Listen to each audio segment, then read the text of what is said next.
Este es el Arranque a Fondo, los hechos en la voz de sus protagonistas. Hola, ¿cómo están? Esperamos que muy bien, que se tomen una taza de café, la pongan al lado para que escuchen este podcast. Tenemos una invitada muy especial, se trata de la procuradora Margarita Cabello. Les habla Luz María Sierra, directora del periódico El Colombiano, y queremos hablar con la procuradora cosas muy particulares de lo que ha ocurrido esta semana en Colombia, esta semana que ha pasado en Colombia con la crisis política, con Gustavo Petro, con las personas elegidas por el voto popular, si las va a investigar, si no las va a investigar, con todo eso, muchas informaciones, y la procuradora normalmente no sale mucho a los medios de comunicación, así que queremos aprovecharla. ¿Cómo se vive esto que está ocurriendo en Colombia? El tema, este escándalo de que algunos han llamado Niñera Gate, las marchas, los audios de un embajador que complican la campaña política del presidente de turno. ¿Cómo una procuradora sentada en su oficina por allá en el piso, no sé, 30 y algo de un edificio del centro de Bogotá, cómo ve esto? ¿Cómo siente? ¿Qué papel cree que tiene que jugar? La Procuraduría es el órgano de control dentro de una democracia como la nuestra, ¿no es cierto? Pluralista y participativa. Control significa disciplinar. Y disciplinar significa poner en orden la casa. La casa que es nuestro país, nuestro Estado en este momento. Y a nosotros nos corresponde disciplinar a los servidores públicos. En todo esto, siempre con la pausa y la serenidad que le exige a uno como Procuradora General de la Nación estos cargos, vamos mirando cuál es el actuar de cada uno de los sujetos disciplinables, o sea, los que tienen que ser objeto de investigación por nosotros, y cuál es su función respecto a si cumplen o no su deber funcional. Entonces nosotros lo que hacemos es mirar el panorama, ver el comportamiento de cada uno de esos servidores públicos, que son los que nosotros tenemos que vigilar, e iniciar las investigaciones en lo que veamos que se sale de la Constitución y de la ley. Controlar le molesta a la gente, pero controlar es lo único que puede darle tranquilidad y seguridad a los ciudadanos. Pero en este caso, por ejemplo, y hablo de estos días en donde el presidente Petro salió a la calle, atacó fuertemente instituciones como al Congreso, como incluso a los medios de comunicación, en fin, a diferentes instituciones. La Procuraduría no tiene ningún rol que jugar ahí, no es disciplinable el presidente por parte de la Procuraduría. El presidente de la República no es disciplinable por parte de la Procuraduría. En una sociedad democrática, ningún funcionario, incluyendo, lógicamente, al presidente de la República, puede estar bajo el manto de la impunidad o el concepto de que no se puede investigar. Lo que pasa es que lo investigan diferentes disciplinarios. La Procuraduría investiga hasta la señora vicepresidenta de la República. Bueno, hasta ahí llega. Ahí entramos al tema que ha estado un poco candente estos días con respecto a su figura, a su entidad, y es que los congresistas del Pacto Histórico se han pronunciado, han señalado a la Procuraduría de estar haciendo una especie de persecución al Pacto Histórico, de estar haciendo una función de oposición. ¿Eso es cierto? ¿Usted está desde la Procuraduría haciendo un trabajo de oposición al partido de gobierno? Ese es un estribillo que han querido utilizar y que lo siguen utilizando. Si tengo una investigación, es que hay una persecución política. Eso no es la primera vez que lo hemos oído y lo seguiremos oyendo bajo esa posición de un grupo político específico. Ellos acuden entonces, apelan a toda esta jurisprudencia que en teoría de la Corte Penal Internacional, de la Corte Interamericana de Derechos Humanos, que en teoría no dejaría a la Procuraduría juzgarlos, disciplinarlos o emitir juicios sobre ellos. ¿Usted siente que ellos están tratando de imponer a la fuerza esa jurisprudencia de la CIDH? Tenemos una rama judicial, un órgano del poder público que se llama rama judicial, y una Corte Constitucional que es la encargada de decir las últimas decisiones en este país. Y a ella nos tenemos que atener. Si yo no cumplo las decisiones de la Corte Constitucional que ratifican la existencia de unas normas jurídicas que existen en la Constitución, estaría prevaricando. ¿Qué va a pasar? ¿Usted va a seguir sancionando alcaldes, gobernadores elegidos popularmente? Sí, dos cosas. Uno, no es que yo lo diga, es que la Corte Constitucional ya sacó un comunicado de prensa donde dio esos parámetros. Debo seguir haciéndolo como Procuradora General de la Nación. ¿Usted cree que a qué le temen estos congresistas del Pacto Histórico que estuvieron muy fuertes señalándola a usted de supuesto, pues, de que no podía hacer esto? ¿Usted cree que a qué le temen? Porque sí, la sentencia es clara. Sentencia C-030 del año 2023, 16 de febrero de 2023. La sentencia es clara, yo no estoy inventando, es lo que dice el comunicado de prensa. Eso, y ellos insisten en que no sé cuál es su soporte, su argumento jurídico, no lo tengo claro, tratarán, me imagino yo, tratan de decir de que es que una norma internacional, una sentencia de la Corte Interamericana está por encima de una decisión constitucional y estaría un presidente de la República desconociendo una decisión de la rama judicial con esas manifestaciones. Y eso creo que sería gravísimo. Entonces, ahí viene la discusión. Si ya la Corte Constitucional determinó cómo debía entenderse e interpretarse esa sentencia y aplicarse, cómo es la única forma como podría aplicarse en Colombia, nuestro país como Estado democrático, nuestro presidente debe respetar las decisiones de la rama judicial, porque es la rama judicial, no la procuradora, quien está diciendo lo que se debe hacer. Yo cumplo las normas constitucionales avaladas por la Corte Constitucional.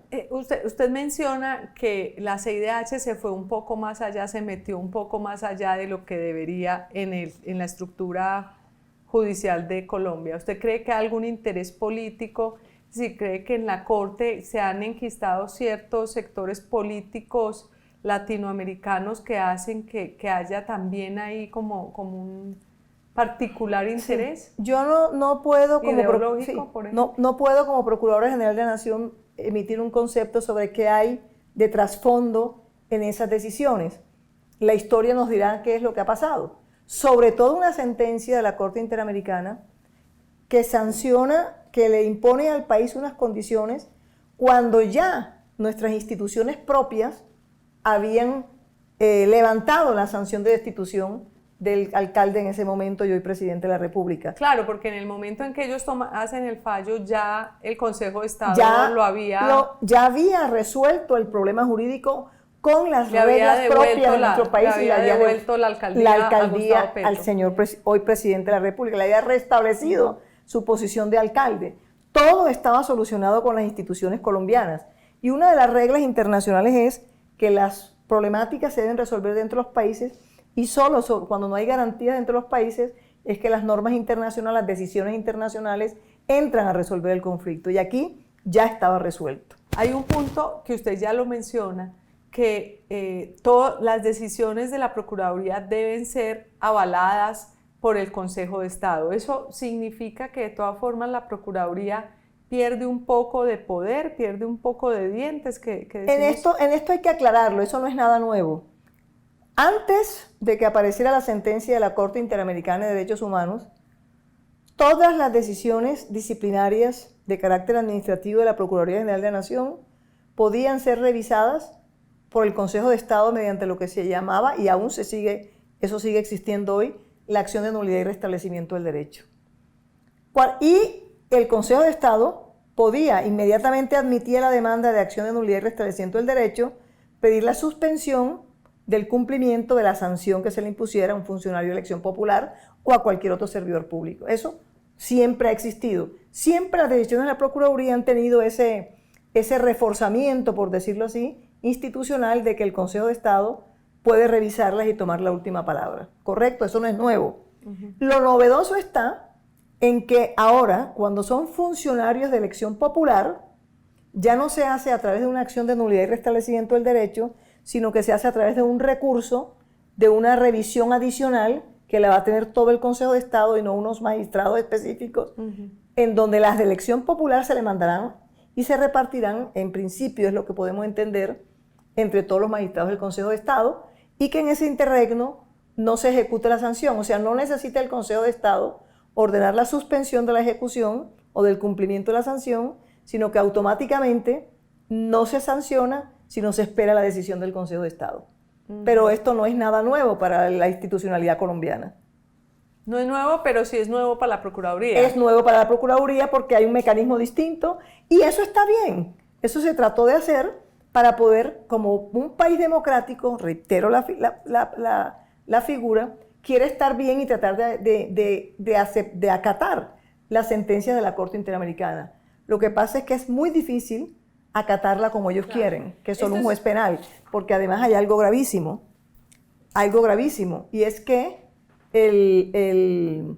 si se avala al pie de la letra la sentencia de la Corte Interamericana, y es lo que a todos los ciudadanos del común nos preocupa, es que entonces vamos a caer en impunidad absoluta frente a los funcionarios de elección popular. ¿Ah, sí? ¿Por qué? Porque según ellos, solamente una decisión penal, un delito... Un fiscal podría, sí. Sí, claro, un juez penal, juez penal por proceso penal. Fiscal y pero juez. Los fiscales y los jueces solo investigan delitos y la Procuraduría investiga incumplimiento de deberes. Y te doy un ejemplo, aun cuando no lo puedo dar muy fuerte porque la segunda instancia me corresponde a mí, pero un ejemplo clarísimo. Y creo que es de aquí. El senador Flores, el senador Flores fue sancionado en primera instancia por la comisión, Alex Flores, por un delito, por unas infracciones de carácter disciplinario, no propiamente de una infracción de carácter penal, ¿no es cierto? Entonces, en ese caso, es la Procuraduría a quien le corresponde estudiar y decidir y resolverle la situación frente a situaciones de carácter disciplinario y no penal. Prácticamente la Corte Interamericana de Derechos Humanos lo que estaría diciendo es las personas que se elijan por voto popular pueden hacer de todo menos solamente menos delinquir. Exactamente. Es como una carta blanca, claro, una suerte de carta blanca. Y la disciplina tiene mucho más que ver con nuestra función ética, no corrupción, no ineficiencia. Lo que pasa es que corrupción caería en el campo de los delitos. No siempre. Es que hay un error del concepto de corrupción. O es que no planear bien no es delito, pero podría ser corrupción, pero puede ser falta originar corrupción. Ahora que usted, procuradora, se ha ido ya a decidir que va a sancionar funcionarios públicos elegidos por voto popular, el caso de Medellín, la Procuraduría es tal vez la entidad que más le ha puesto el ojo y que más ha trabajado los temas, las denuncias que en la ciudad hay sobre la administración del alcalde Daniel Quintero. Podría preguntarle por temas específicos, pero sé que como están en investigación, pues no me puede responder uno a uno. Pero sí quisiera que nos diera una lectura general de qué está pasando con esos casos. ¿Qué pueden esperar los habitantes de Medellín sobre los procesos que sigue su dependencia investigando a ver si hay posibles irregularidades en la gestión? Nosotros como con muchísimos alcaldes que ya hemos investigado, porque son denuncias, estamos muy pendientes con el alcalde actual y con muchísimos otros funcionarios de Medellín, de Antioquia y de todo el país.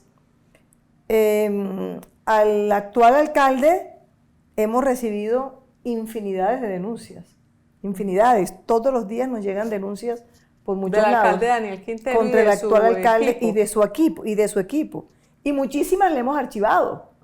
A nosotros le hemos archivado, ya sea por archivo, por inhibitorio. ¿No tiene una contabilidad de eso? ¿Cuántas? Pero más o menos de archivos van como 50. Le han archivado por ahí 50. Y activos hay alrededor de unos 24 procesos. Ajá. Porque el otro día le oí como diciendo que había persecución porque nosotros le teníamos varios casos o varias investigaciones. Entonces, como 50 se le han archivado y como unos 24 están en camino. Muchos van en etapa probatoria, pero los tiempos, ¿no? Los tiempos son muy importantes porque nosotros tenemos los tiempos del proceso. Los tiempos del proceso son 6 meses por un lado de indagación, 6 meses de investigación, y eso nos va llevando obligatoriamente, porque las garantías procesales hay que entregarlas, a que las decisiones no sean tan rápidas como todos quisiéramos. Pero ya nos estamos acercando a los vencimientos de esos tiempos y ya empezarán a salir decisiones en ese sentido. Pero ¿cuáles serán las investigaciones más adelantadas? Yo creo que tal vez de las primeras fue el caso Buen Comienzo, el tema de la declaración de renta del alcalde que no la había presentado. Pues es que todas son muy distintas. El tema de los seguros de Hidroituango. Tenemos ya en evaluación, por ejemplo, para disciplinario, la participación en política ya está para evaluación y tomar decisión. Que fue por la razón por la cual lo suspendió por la cual hubo una Procuraduría. suspensión, eso está ya ¿Y eso en qué evaluación significa? de la investigación, para saber si hacemos imputación lo que es elevar pliegos de Porque cargos. hoy por hoy no hay ninguna imputación de cargos, hay investigación. No, los tiempos no nos dan. Es el tiempo. Los tiempos no nos dan. Lo que próximo que vendría es o archivo o imputación. Sí, de en la publicación de renta, de bienes y rentas, está en etapa probatoria. Indebida participación en política, otra que tenemos también, porque son varias las denuncias por indebida participación en política. La suspensión es una, pero hay varias. Esa de la suspensión está en momento de evaluación. Quería preguntarle, procuradora, sobre, en este tema de Medellín y Antioquia, usted también, la Procuraduría ha estado muy encima del tema de la licitación para las obras finales de Hidroituango. Sí. De hecho, ustedes conformaron una especie de comité y finalmente la alcaldía o EPM decidió abortar esa licitación que tenía en camino porque probablemente tenía algunas irregularidades, piensa uno. Fue una sugerencia de la Procuraduría. Con la vigilancia. ¿Y qué ha pasado con ese tema? ¿Cómo ha seguido la vigilancia? Sí. ¿Cómo ve el tema de la licitación de Hidroituango? Hemos estado por la misionalidad preventiva, acompañando en vigilancia, que es lo que nos corresponde a nosotros, porque no podemos coadministrar el proyecto de Hidroituango, porque para nosotros es muy importante. Sabemos que se inició nuevamente el proceso que se declaró desierto. Nosotros estuvimos acompañándolos en las mesas de trabajo para mirar las deficiencias. Se abrió una nueva licitación y tiene proceso de recepción de ofertas dentro del cronograma que es para el 28 de junio. Nosotros iniciamos esa vigilancia con anticipación y estamos citando a mesas técnicas. Vamos a empezar a trabajar con ellos mesas técnicas para poder estar muy pendientes del nuevo proceso. Mejor dicho, ustedes están ahí encima. Nosotros estamos encima porque lo que nosotros queremos es que las turbinas se construyan a tiempo, porque eso podría mitigar el riesgo del paso del agua por el vertedero. Y cualquier atraso o controversia técnica podría ocasionar que las turbinas no entren en operación a tiempo y continuar generando presión a la estabilidad del vertedero. ¿Qué estamos haciendo entonces? Hemos presentado ya múltiples observaciones, solicitando algunas aclaraciones en aspectos más bien técnicos y de metodología para el futuro contrato. Y la sugerencia es que vamos a estar con ellos en mesas de trabajo para efectos de ir mirando que el proceso sea lo más idóneo y con las mayores garantías posibles. ¿Qué queremos? Lógicamente, que la oferta sea la más favorable para la adjudicación. Pero ¿cierto? ese acompañamiento ha generado una especie de malestar por momentos en EPM. Pues, ¿Es la sensación que hay? Es que la presencia de la Procuraduría General de la Nación como órgano de control siempre molesta, porque disciplinar le molesta a todos. Pero ellos están aceptando, y la verdad tengo que reconocerlo, han estado abiertos para efectos de que la vigilancia la hagamos permanentemente y podamos seguir muy al lado mirando que los procesos sean lo más transparentes posible y lo más idóneo y lo más beneficioso para que terminen con este proyecto en los tiempos debidos. Quintero, que ya lo ha hecho, también ha viajado a la Comisión Interamericana de Derechos Humanos a pedir protección y demás.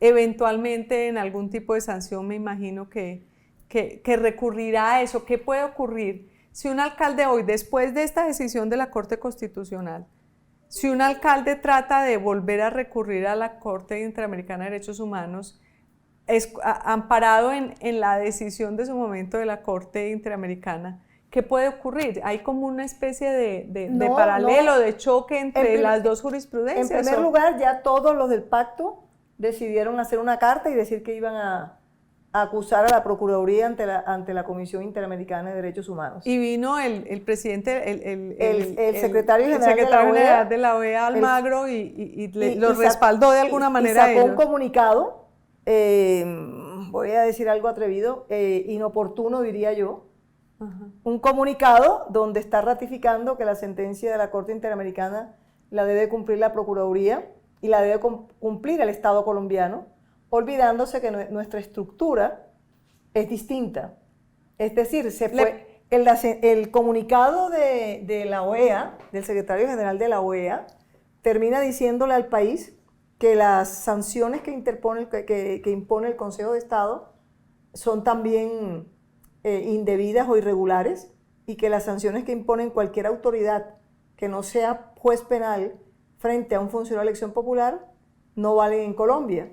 Cosa delicada de todos modos, porque estaría también tocando las instituciones colombianas y atacando las instituciones colombianas como si no tuvieran las facultades para poder expresar eso. ¿Le pareció irrespetuoso el secretario general de la OEA con la Corte Constitucional colombiana o con el sistema? Irrespetuoso no, porque el secretario general tiene pues la condición de opinar en lo que bien considere. Me parece inoportuno por cuanto que es opinar sobre la institucionalidad colombiana y la estructura de la institucionalidad colombiana, y opinar frente a la seriedad que tiene en nuestro país una rama judicial que emite decisiones como órgano de cierre y como la autoridad última en nuestro país. Porque la sensación que da es que llega y hace ese pronunciamiento en un momento en que precisamente los congresistas del Pacto Histórico se habían manifestado, supuestamente dijeron que había una persecución a sus militantes por parte de la Procuraduría, y él lo que llega es a respaldarlos con un comunicado. Es como si hubiera cierta... Sí, ¿por qué digo que es inoportuno? Porque frente a una decisión de un país autónomo e independiente como es Colombia, con una Corte Constitucional, con la legitimidad y la importancia como órgano de cierre que tiene la Corte Constitucional en nuestro país, cuando acaba de proferir una decisión la Corte Constitucional, contrario a lo que está diciendo en ese comunicado, me parece inoportuno hacer expresiones que están afectando la seguridad jurídica y la tranquilidad de nuestro país, porque es un comunicado que está diciendo, palabras más, palabras menos, señores Consejo de Estado, sus sanciones de destitución e inhabilidad frente a funcionarios de elección popular no son válidas. Eso es irrespetuoso, yo diría más irrespetuoso que inoportuno. Yo no quisiera decirlo, pero eso no es bueno, porque acabando de salir esta decisión de la Corte Constitucional en febrero, mirando cómo está la situación en nuestro país, con un partido político de gobierno que está diciendo que no es válido que la Procuraduría pueda hacer lo que la Corte Constitucional le dice que haga, sacar un comunicado a un organismo internacional opinando en ese sentido y diciendo que no es correcto lo que hace la Procuraduría, para el momento político del país creo que era inoportuno. Porque justamente ahí está el tema del presidente Petro, que se ha dedicado, se ha empeñado o se ha manifestado que quiere acabar la Procuraduría. Pero pese pues a que no tiene respaldo suficiente en el Congreso para hacer la reforma que se requeriría para hacerlo. ¿Hay canales de diálogo entre la Casa de Nariño para evitar este choque o para sanar un poquito como esa gran diferencia? ¿Cómo van esas relaciones? ¿Qué está pasando ahí? Dos cosas diría. Yo tengo que reconocer que el presidente Petro es un hombre respetuoso. Yo como procuradora he conversado con él y las conversaciones han sido muy respetuosas y muy tranquilas en el sentido de entender la situación de país. Entonces las relaciones... ¿Han tenido varias reuniones? Hemos conversado, cuando ha sido necesario hemos conversado, y las reuniones son muy correctas y muy dentro de un ambiente muy propio de unos organismos que se entienden muy bien. Pero él le ha expresado eso que yo le decía, de su deseo de que la Procuraduría no funcione como funciona hoy, o por lo menos eso es lo que él expresa públicamente. En privado también. Lógicamente tenemos visiones distintas de la interpretación de la sentencia de la Corte Interamericana, y de ambos lados hay el mejor ánimo para poder respetar la institucionalidad colombiana y ver cómo se puede acatar de la mejor manera la sentencia de la Corte Interamericana. A mí lo único que me preocupa es que el Estado es el que tiene que llevar la representación para hacer cumplir la sentencia de la Corte Interamericana.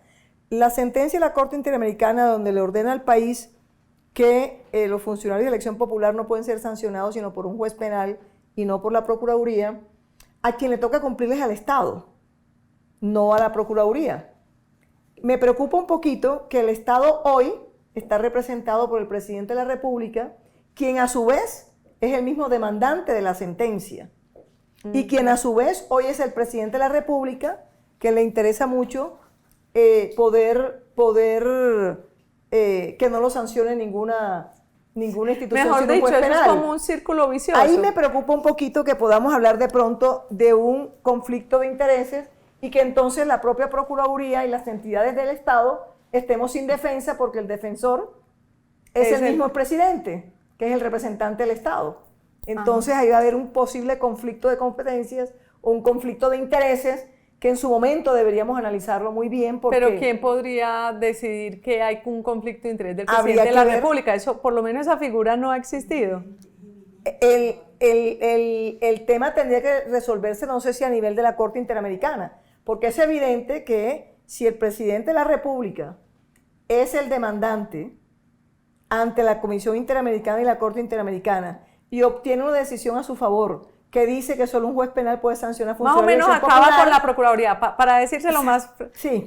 logra demandar y que la Corte Interamericana dice sí, la Procuraduría no tiene que funcionar, él es el demandante. Y ahora es el presidente que tiene que cumplir las órdenes y no va a defender al Estado. Lo que hemos visto los colombinos es que el presidente Petro, su gobierno, sus congresistas pusieron a andar la tesis del golpe blando, que ayer ya casi están hablando no de golpe blando, sino de golpe de Estado. Pero dijeron con nombre propio que la Procuraduría era una de las que ejecutaban esa estrategia. Y pues que esto que lo dice en público, ¿no se lo dice a usted en privado? No, eso no me lo ha dicho. Pero no sé cuál es la estrategia de la Procuraduría. Si la Procuraduría sanciona, entonces estamos haciendo y atacando al gobierno porque son del partido del gobierno. En todos los gobiernos, la Procuraduría ha sancionado a partidos del gobierno. Pero entonces usted no es el artífice del golpe blando. Yo cumplo las normas constitucionales y una decisión de la Corte Constitucional. Termina atacando a un órgano de la rama judicial y afectando la autonomía y la independencia con esos ataques. ¿Le preocupan las actuaciones del presidente recientes de los últimos días, pues de esa radicalización de su discurso? La resolución de los proyectos de ley los toma el Congreso. Se refiere a que llamar a las calles para que apoyen las reformas no sería debido, que el pedir o no pedir que apoyen una reforma no tendría problema. El problema está en que la decisión que tome el Congreso de la República como órgano de gobierno autónomo e independiente hay que respetarla, cualquiera que ella sea, porque los proyectos de ley que se presenten, que se discuten en el Congreso, se toman por mayoría en el Congreso, y eso es lo que nuestro país acordó cuando estableció órganos de gobierno y uno especial que es el legislativo. Es ahí donde se toman las leyes porque así lo dice la Constitución. Eso está clarísimo. Es decir, que el presidente estaría haciendo mal en salir a las calles para presionar al Congreso para que apruebe sus reformas. Ahí viene el tema de si es presión o de si es manifestación pública, como ellos tratan de decirlo. Lo importante es que se tenga claro, y ahí me toca estar a mí pendiente, que el Congreso es quien determina las leyes y en el Congreso es donde se definen las leyes que regirán a este país. Él ataca a la Procuraduría o habla de que la Procuraduría no está haciendo funciones que no debería hacer porque quiere hacer cumplir de manera literal la sentencia de la Corte Interamericana, porque es su demanda. Y por eso reitero, está actuando con un posible conflicto de interés, porque está actuando a título propio y no como presidente de la República. Entonces creo que hacia ese camino van las manifestaciones permanentes frente a la Procuraduría. Y como estamos ejerciendo, como tenemos que ejercer nuestra función de sancionar a funcionarios de elección popular, entonces lógicamente está manifestando que eso va en contra de las decisiones de carácter internacional. Pero se está olvidando de que hay decisiones de su país, que él es cuyo director máximo es él, que dicen por estructura de la constituyente que no se puede hacer como lo dice la Corte Interamericana. A propósito de alcaldes, pues se vienen, y ya cerrando como un último tema, se vienen las elecciones regionales de octubre.